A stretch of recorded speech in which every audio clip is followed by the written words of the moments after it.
Hey, how's it going, guys? It's Griefdrums back again, and I want to start this video out by saying IQ is still the thickest. I don't care what you say. Ela's facing that end screen. Nope, not for me.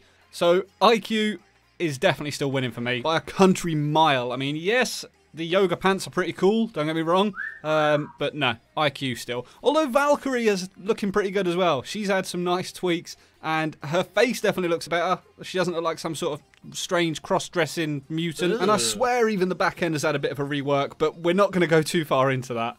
What we are going to go into today, though, is IQ herself. Now, IQ, for the longest time, has been one of those operators that is just sort of sitting in the background. No one really bothers with. The Pro League sometimes take her just to try and find Valt cams, but that's about where it stops. People might take her if they're having a bit of a mess around on casual, or they want to try something new out, but her gadget is just so lackluster. It just doesn't... I think the biggest problem with it is it leaves you too vulnerable when you're using it because you've got your pistol out. When it comes to trying to find gadgets, mute jammers you can hear from miles away and you can sort of tell where they're going to be. Bandit batteries, you can see what area of effect they're having. To try and take them out from above or below, yeah, I suppose you could use IQ, but 9 times out of 10 it's easier to take someone like Ash and just open up the floor, or take a Thatcher and take all of them out at once. Trying to use IQ to take out the batteries on the canal box, for example, if you're protecting the control room, that can be really difficult because you've got to do it from either 2 floors below in the garage, in which you've got to try and miss all of the cross beams of the floors, or you can take it out from the room directly below, which is like the little security room, in which case you're looking up and you're exposed to anyone moving around by the model or on the connector. So as a result, IQ's reasonable. Her guns are pretty effective, like the AUG is awesome. The 5.52 Commando is really nice to use, and her light machine gun is just a beast. The only problem with that is it sticks out so far that people see you coming around corners about 10 minutes before you actually come around that corner. But there's barely any recoil on that, so I mean, you chuck whether it's a holo or an ACOG on that thing, it's pretty awesome. It's a really good gun, actually. I'm surprised it's not seen more. But IQ herself is just one of those operators that I thought was going to get a really big buff when Ela and Lesion came along, and there's no real need. The way that Ela's getting utilised at the moment, people just chuck these things above doorways.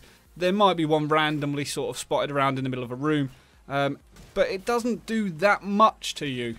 It might just obscure your vision for a few seconds, but I'm seeing more people die after an Ela mine goes off on the defending team than I am on the attacking team, because as soon as you get hit by this thing, you're looking the way the defenders are going to come from. Now, obviously, metas are going to change as the season goes on, and people learn how to use Ela a little bit more rather than just jumping out and spraying 50 rounds with a beast of a gun. But it's the same with Lesion. Lesion, his gadget is really effective for letting you know where enemy are coming from, but it doesn't really do a massive amount, you know. It just sort of slows you down a little bit. It does 10 damage initially, and whilst it does continue to do damage, people either jump out as soon as you've been hit by this thing because they know where you're coming from, or you've got 5 seconds to pull the spike out of your leg and get back to normal. So with this, IQ has seen a definite increase in the pick rate. I'm seeing her a lot more often than I was previously, but to little effect. You know, there's no one really running around with her gadget out saying, oh right, there's 6 gadgets here, there's 6 of Lesion's mines, and taking them out from the floor below or above or anything like that. Instead, people are just sort of keeping an eye out for themselves instead of taking IQ and just spotting them under doorways or just on the inside of doorways, or just taking the hit when they go pushing through. So that really did lead me to think, what on earth can the devs do to IQ to get her pick rate up and make her more effective? Because we've seen a spike in her pick rate quite a few times. We saw it when Mute's jammers first got increased and her gadget changed slightly. If I remember correctly, and please correct me if I'm wrong because this is quite some time ago now, her gadget was like a lot bluer. It was a lot less easy to see what was going on when you're looking through it. But the positive to it was you could see through smoke. And you'd throw a smoke grenade in, you would see the outline of operators. So when it first changed, people saw that you could see through the gadget a lot clearer and said, right, well, she might be more viable now, so we'll take her. And she was used for a couple of weeks and then sort of fell into the background again. After that, there was a little change in which it wasn't actually announced anywhere, but as soon as the operators took their phones out to look at cameras, like on the defending team, you could actually see them, or see their phones at least. And that became really effective as well. So you would, you know, you saw a few people trying to take that, but it's really difficult to make sense of what is going on this gadget sometimes. You can sort of see a lot of different gadgets, but 9 times out of 10 you would see your friendly drones and things like that, and you'd be taking those out and apologising to people. Or you'd see a drone moving around and you think, is that Pulse on the other side of the wall? And I'm guilty of doing this so many times. I would see a drone moving, think it's Pulse, shoot it, and then hear someone complaining, what the fuck, why have you taken my drone out? Like, I'm really sorry, but it's just one of those things. Luckily, this feature has now been removed from the game with the patch of Blood Orchid, and you no longer see friendly drones and gadgets, I believe, on IQ's scanner, so that is a definite positive to her. So when Pulse saw his buff, Pulse became really, really effective, and you would not see a defending team without a Pulse, because his gadget pinged so quickly, and he put his heartbeat sensor away so quickly, that it would be stupid not to take this dude with wall hacks, you know? So as a result, IQ became sort of essential. It was around about this time that I really, really enjoyed playing IQ, because you could just go hunting for Pulse. You knew that he was going to be around somewhere, and you would spend the majority of the game, the two of you having this little bit of a war around everything else that's going on, and it was so entertaining to wall banging with a pistol. But I think that's the biggest issue, it's her pistol.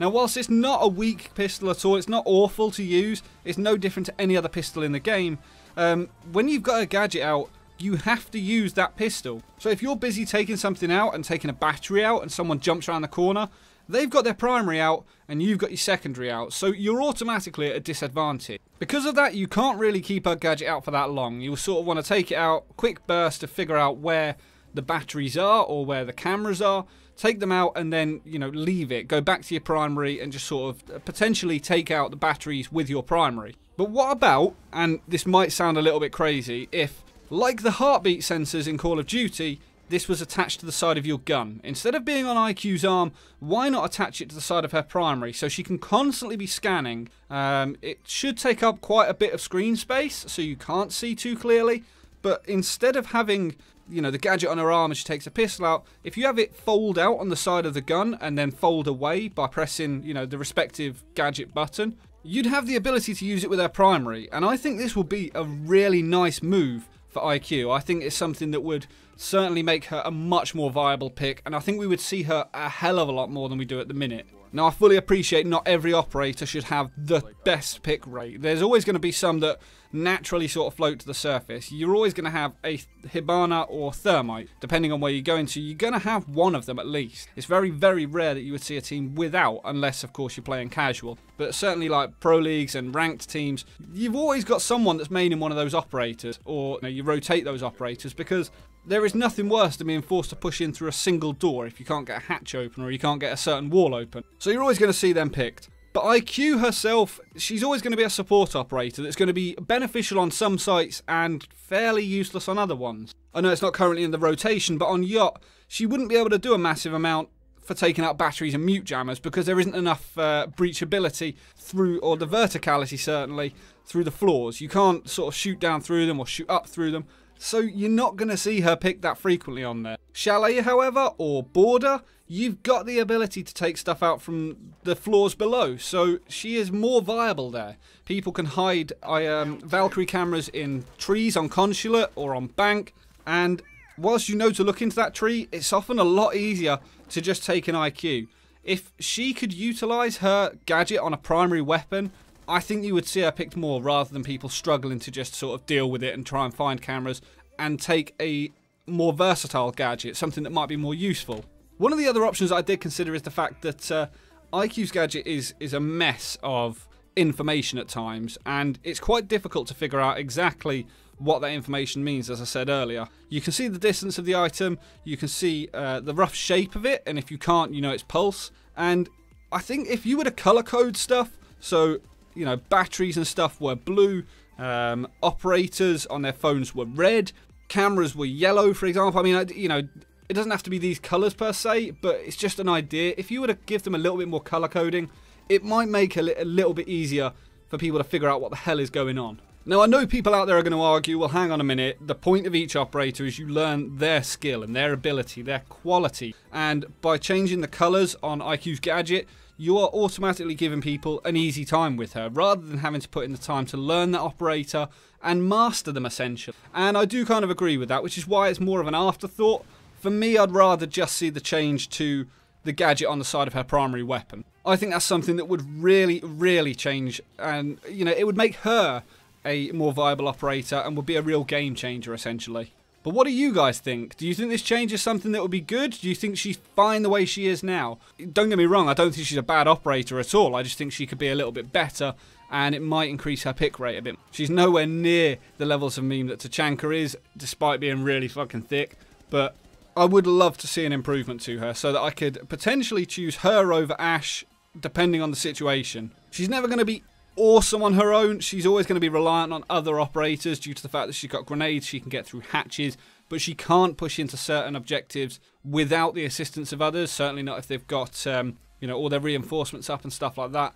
The fact that she hasn't got breaching charges, she can't get through certain walls easily, but nevertheless, I think on certain maps and on certain objectives, she would be awesome with this addition. Please let me know what you guys think down below. I'd love to hear your thoughts. If you don't already, make sure to hit that thumbs up if you enjoyed this video. If you disliked it, hit the dislike button and let me know why down in the comments below.